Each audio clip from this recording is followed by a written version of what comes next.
Good morning, everyone. Thank you for being here today. My name is Anto, and I'm a grad student here at Cornell in the Department of Science and Technology Studies. On behalf of the Cornell Indonesian Students Association, I'd like to welcome you and introduce our speaker this morning. I first heard about Ibu Puni, or Mrs. Puni.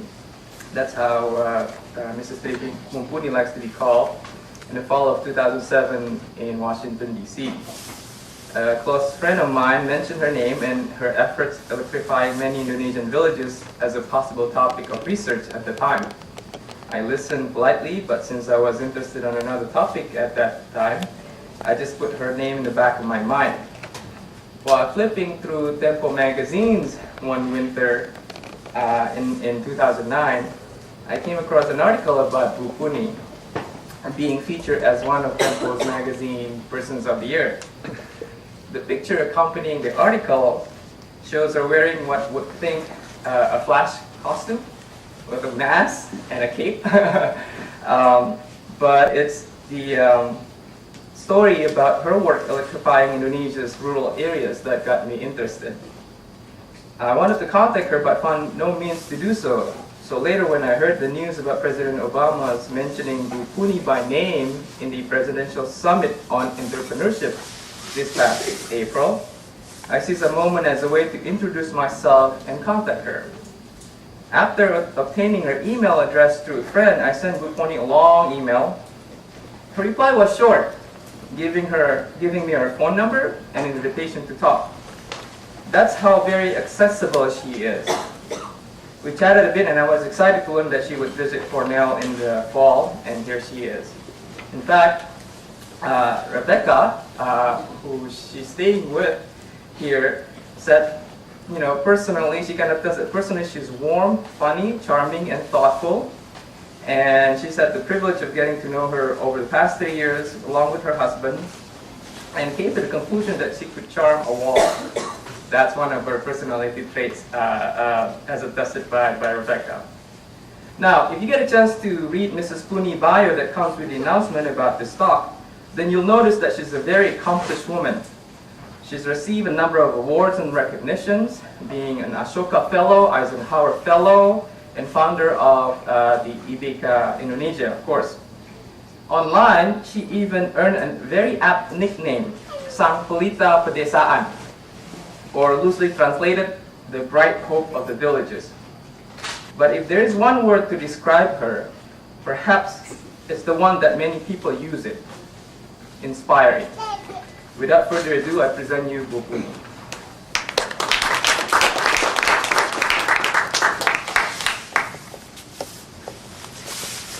Good morning, everyone. It is my really big pleasure to be here with all of you. And thank you, Anto. I'm not just trying to sell me too much. I'm not that. If I have to really give a big credit here in this room is to my husband Iskandar, because he's done everything for me. You can imagine his hard work. Make me get credit. Thank you. And I think. Oh, I cannot move there. That's fine, because when I was at the university, I used to spend my time as always, with many children from elementary school and kindergarten. That's why I'm usually teaching them moving. But now I have to stay here. I know. Well, maybe some of the picture here, you already recognize that this is Indonesia, because I assume that most of the audience now is coming from Indonesia, and some of you may be very familiar with Indonesia.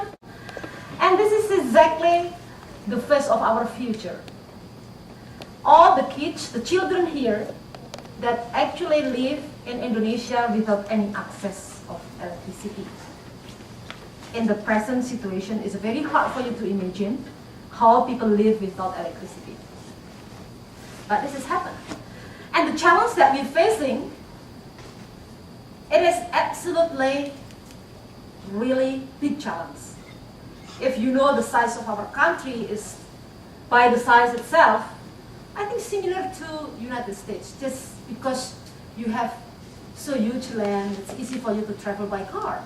For us, we have to go either by boat, flight, and the worst thing in my works, and I hate it very much, is turbulence. And we always have that when we have to go, and also the big wave. That's why I don't like to go by ship, because in some parts of Indonesia, you can only reach only 6 months time, due to the very high and very rough sea that I think only the United States Navy, that can go through, not our very small traditional boat. And we still, some groups would have a debate with me that approximately between 90 to 110, what is the difference? It's still huge amount of people that do not have access to electricity. And most of them are living in a very remote, scattered, and very poor infrastructure. Maybe I don't remember that on Temple they mentioned that it's taking to a place with 600 population, we have to reach them 2 days by horse, because there is no other road that can achieve that area. But luckily, after we introduced very small electricity to provide them with lighting, then suddenly there's awareness coming.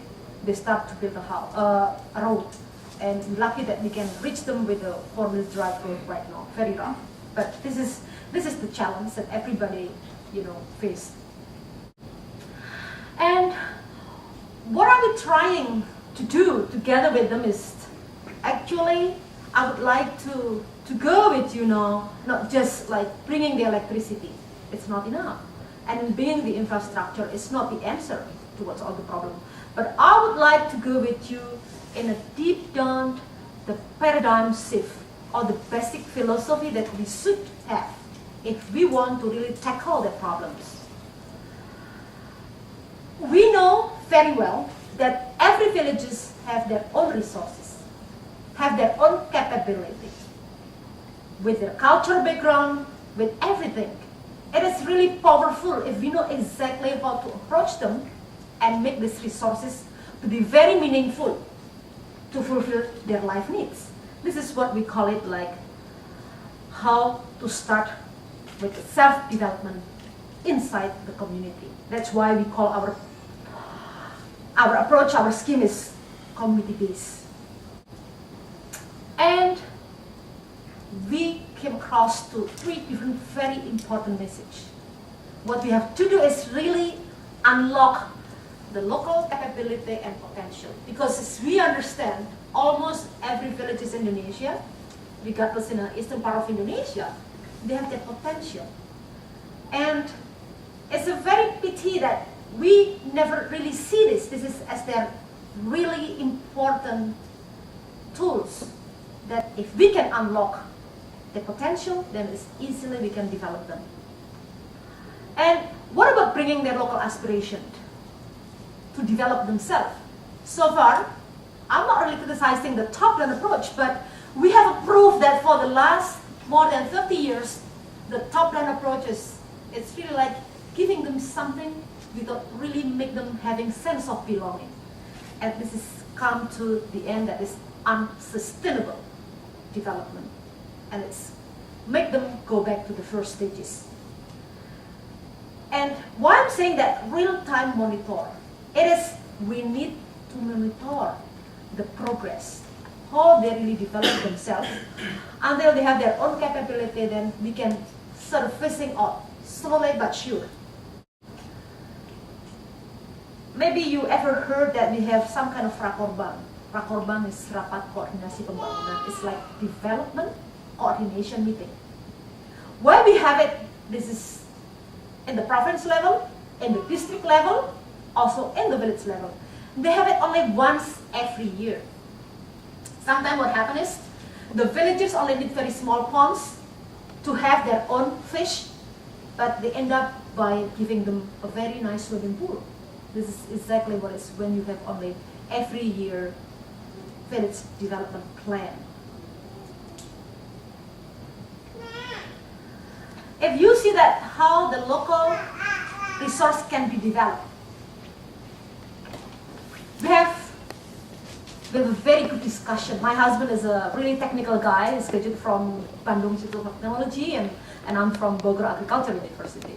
So I'm majoring on the social aspect of economic, the life of people and farmers, So that I believe that technical aspect is very important. It's a trust building. It's a very fundamental, but it's only giving contribution for 30%. Because if you don't really develop the people, which I consider 70%, well, we can have a debate on that, but it's what I felt for the last 20 years working with the community. So in terms of developing the local resources, we have to have the timeline. This is the time that we have to spend to be with them. If you see that this is how important is this 3 aspect, we should make assessment. What is actually the real thing they have? The real data in the first hand that you have to collect from the place or from the community that you are going to implement any kind of project. And then after you have all this collection of the data, then you have to start working with them. I call it live-in concept. Because if you are with them, you can address any problem, any issues together with them. This is remind me of the very nice book long time ago in the early 50s when this very famous anthropologist from the United States come to Africa. They asking in a big crowd to the African indigenous people, what is your problem? And then suddenly the big crowd is very quiet. They just don't know what to answer.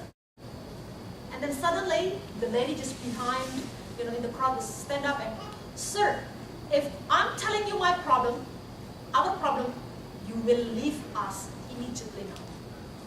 What I want you to do is stay with us, learn from us, so you will know exactly.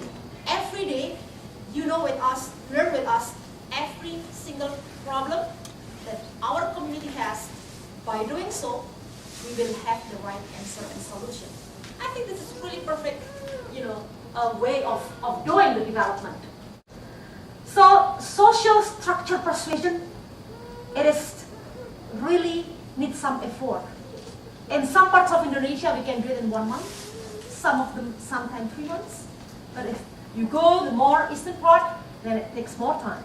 But it's what this development is. Then, from all those resources that you can gather, you can collect the whole information, and you have what we call it like a consolidation phase. You really have to work with the community to collect everything and really asking them together with them, what are we going to do? And this is very important because most of the villagers, you have a very small numbers of people that are very innovative, but you also have very few numbers of people that are what I call it laggard. People that you just cannot change anything because they have the credo that, it's really some kind of pessimistic group that whatever you do, I think it will work. But it's okay. Everybody has their own thinking.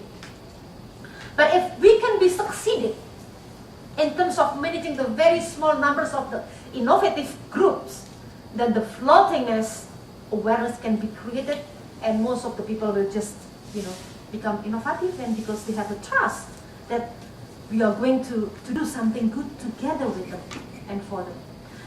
And this is what we call it the hard work between 1 to 2 months. Then when we can have what we call it village consensus. In the village consensus, it is the hardest part, but it's the best part when you can obtain to that phase. After you have that village consensus, then you start to be in the states that the villagers can organize themselves. Usually, what happens is they can set up their own organization, whatever project, program